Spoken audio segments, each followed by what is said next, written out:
First off, I'd like to give all praises, glory, and honor to Yahweh, by Hashem, Yahweh Shai, by Hashem Rakakwadash. Double honors to those elders and apostles out there from Great Millstone who teach and rule well. A lot of respect to you brothers out there on the highways and byways preaching this truth around the four corners of the earth. And salutations to the hopeful elect that you guys may be sealed soon. And with that, this your brother Dawaba from the branch of GMS here in Chicago, coming right back at you with a little lesson. And you know what? I was sitting up here.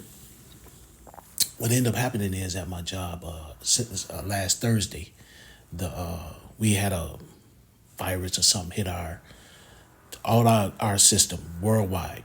I work for a security company, and it hit our system. It messed up everything, as far as us clocking in, clocking out, as far as us being able to see payroll, as far as us being able to see time, schedules, everything. And also it affected our payroll. And it's been like that for over 7 days, which, they ain't spoke upon it. But yeah, it done affected a couple of security companies, a few main ones. And so right now, I'm not sure about my pay. I'm not sure about my check. So I haven't got anything yet. So, and it's been a little over a week. So, but the whole point of the matter is that when all hell breaks loose, just imagine, how people feeling now, about how they, not being able to, not knowing when they're going to get their check, when the money's going to come, having somewhat of an idea, but not truly knowing. Hey, just think about it. When all hell break loose and you ain't getting no money, when all hell break loose and the economy has crashed, when all hell break loose, the banks are closed, it's going to be even worse. And that time is coming, So with that, man, this is Ecclesiastes 12:1. Remember thou thy creator in the days of thy youth, while the evil days come not, nor the years draw nigh, when thou shalt say, I have no pleasure in them. So my thing is right now, you so-called blacks, Latinos, and Native Americans and the speck of birds, hey, we supposed to be thinking about Yahweh Bashim Yahweh Shai now, before the days get worse, because when that time comes, hey, it's going to be too goddamn late. The time is drawing near. And then all of a sudden you're going to sit up here and be angry and be mad, You're going to be upset. Because, hey, here it is. You ain't think about Yahweh Bashim Yahweh Shai. You've been sitting up here thinking about all the other bullshit and all this other nonsense that's going on, and ain't been putting forth no effort into these scriptures, into this truth, into the law, statutes, commandments, while you had a chance. And then when that time come, guess what? It's going to be too goddamn late. Ecclesiastes 12:2, while the sun or the moon or while the sun or the light or the moon or the stars be not darkened, nor the clouds return after the rain. In the day when the keepers of the house shall tremble, and the strong men shall bow themselves, and the grinders cease because they are few, and those that look out the windows be darkened, and those keepers of the house, your managers and all your managers, supervisors, and all of them, the strong men buy themselves and the grinders cease because the workers, because it is few. People looking out the window because it's dark. They don't see no future. They don't see no hope. All those times are coming. And guess what? When the economy crashes, that's going to be a lot of people, A lot of them keepers going to house, a lot of people going to be looking out. A lot of them people going to be looking out the windows and just ain't going to have no hope. Ain't going to see no future. Ain't going to see anything but darkness and gloominess. Sadness, the economy gonna crash. How you gonna eat? Let's not talk about like water and the heat and all the other stuff that goes along with it. This is Ecclesiastes 12:4. And the doors shall be shut in the streets when the sound of the grinding is low, and he shall rise up at the voice of the bird, and all the daughters of music shall be brought low. And there you go. Hey, the doors are gonna be shut in the streets.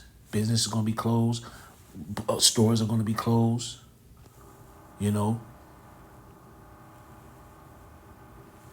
All this stuff is going to, all this, and the grinding is going to be low. No work, or very little work, And let's not even talk about the music. Look at the music that you're listening to now. Sexy Red, Mad Stallion, trash. It don't do nothing but promote whoredoms and bullshit, murder, lying, adultery. That's all this music promotes is nothing but wickedness. That's all you hearing is wickedness. This music is trash. And that's pretty much with this. But I was sitting up here thinking about this when when they were sitting up there, and it just came all of a sudden. And that's another thing. This stuff is going to come quickly. It's not going to be. It's not going to give you a say, hey, this is going to happen this day. No, when all hell break loose, it's going to take a lot of people by surprise. That's the point of it. It's going to take many people by surprise. When you get up and go into First Thessalonians chapter 5, the Lord is going to come as a thief in the night. When all hell break loose, it ain't going to sit up here and have a sign posted saying that this is going to happen, this is going to happen. No. When it comes, people are going to be taken totally by surprise, just like with what happened with us, with this situation, with this with our computer system going down worldwide. It's going to take a lot of other people the same way. Which leads me to go into Matthew. See, all this stuff is coming, man, and people mind frame is stuck everywhere else, except in this truth. And I'm talking about you so-called Black, Latinos, and Native Americans. Forget everybody else. But here it is, Matthew 24:37. But as the days of Noe were, so shall also the coming of the Son of Man be. For as in the days that were before the flood, they were eating and drinking, marrying and giving in marriage, until the day that Noe entered into the ark, and knew not until the flood came and took them all away. So shall also the coming of the Son of Man be. And that's the thing. When all this hell break loose, and then when Yahweh break those clouds, it's going to take people by surprise. Total by surprise. And when the Jacob's trouble hit, when the nation against the nation, when the Civil War, when the economy crashed, when you ain't gonna be able to get food, all this stuff, the small things are leading up to the big things. And a lot of people are gonna be taken by surprise because too many people believe that everything is going back to the way it was. They're having fun, enjoying themselves, kicking it, sitting up here still being able to be niggas, still be able to be niggerettes, still sitting up here being able to go out and kick it and have food and do all this other stuff.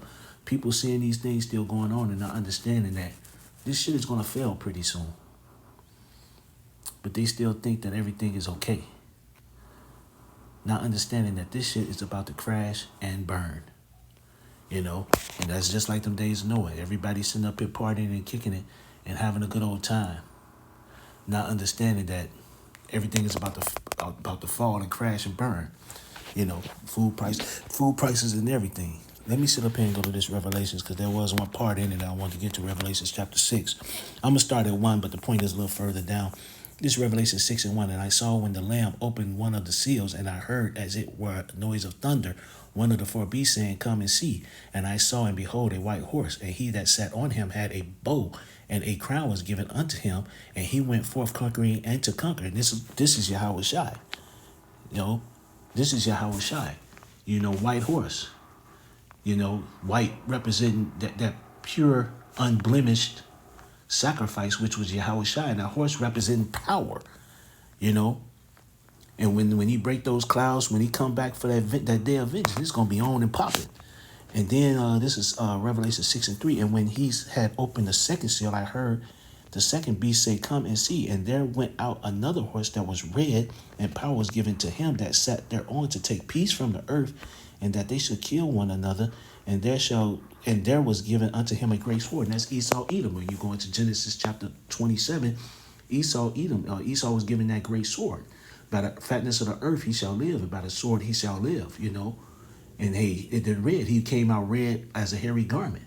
So that's Esau Edom to take peace from the earth. What has this damn devil done? Wars everywhere he went, every moment with this damn demon. That's all you got. He take everything in everybody's backyards, grabbing everything. Everything. He wants everything. Point blank, period. That goes into that Second Thessalonians. Second Habakkuk. He heaped upon himself all people. But here's the other point I was trying to make. This is Revelation 6:5. And when he had opened up the third seal, I heard the third beast say, Come and see. And I beheld, and lo, a black horse, and he that sat on him had a pair of balances in his hand. And I heard a voice in the midst of the four beasts say, A measure of wheat for a penny, and 3 measures of barley for a penny. And see, thou hurt not the oil and the wine. And so when it says that black horse and a pair of balances, that's putting a yoke on the people. On the so-called Black, Latinos, and Native American, you Israelites, man. We've been in motherfucking oppression and been in slavery and captivity all our goddamn life, And then the other part of that is, hey,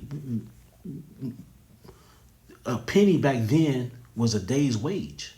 So here it is, you paying all this money for food. So nowadays you think of a day's wage, you got to use that to pay for a loaf of bread to eat. The economy, man, it's about to crash, and these people don't see it, but it's coming. That's the economy crashing and burning. It says, "Hurt not the oil or the wine." This is truth. This truth and knowledge. You know, that's what that oil and wine represents. You know, it says don't be drunken. Like when you go into what is that, Jeremiah 51, it says that the earth is made what Babylon has been a gold in the cup in the hands of the Lord, and it had made the nations drunk of a wine. Drunk of a wine is that their doctrine, their way of living, their religion, their military might, and all that other bullshit that goes along with it. You know, when it says in here, don't hurt the oil or the wine, it's this truth, this knowledge, the scriptures. You know, but that was the point on that. But you know, hey, it just made me think, man. Hey, when all hell break loose, people gonna be surprised, man. When this economy crash, you gotta sit up here and pay. You paying $1,000 for a fucking loaf of bread, you know, $100 for a gallon of milk, you know, $80 for a goddamn bottle of water. Yeah, it's coming, you know. But hey, but what it says, you know, hey, like it says in Isaiah 65, and I'm just gonna quote a little bit of, hey, we gonna be okay. He said, my servant's gonna eat, my servant's gonna drink, and we gonna rejoice while everybody else going through all the hell. You know, so with that, I like to give all praises, glory, and honor to Yahweh by Hashem Yahushai, by Hashem Rakakwadash, double honors to those elders and apostles out there from Great Millstone who teach and rule well. A lot of respect to you brothers out there on the highways and byways preaching the truth around the four corners of the earth. And salutations to the hopeful elect that you guys may be still sooner. With that, I always say stay prayed up, brothers. Pray for each other because we almost up out of here. So with that, I like to say Kwam Yasharella and a Baba Ball and Anya Habatam Makiam. Shalom.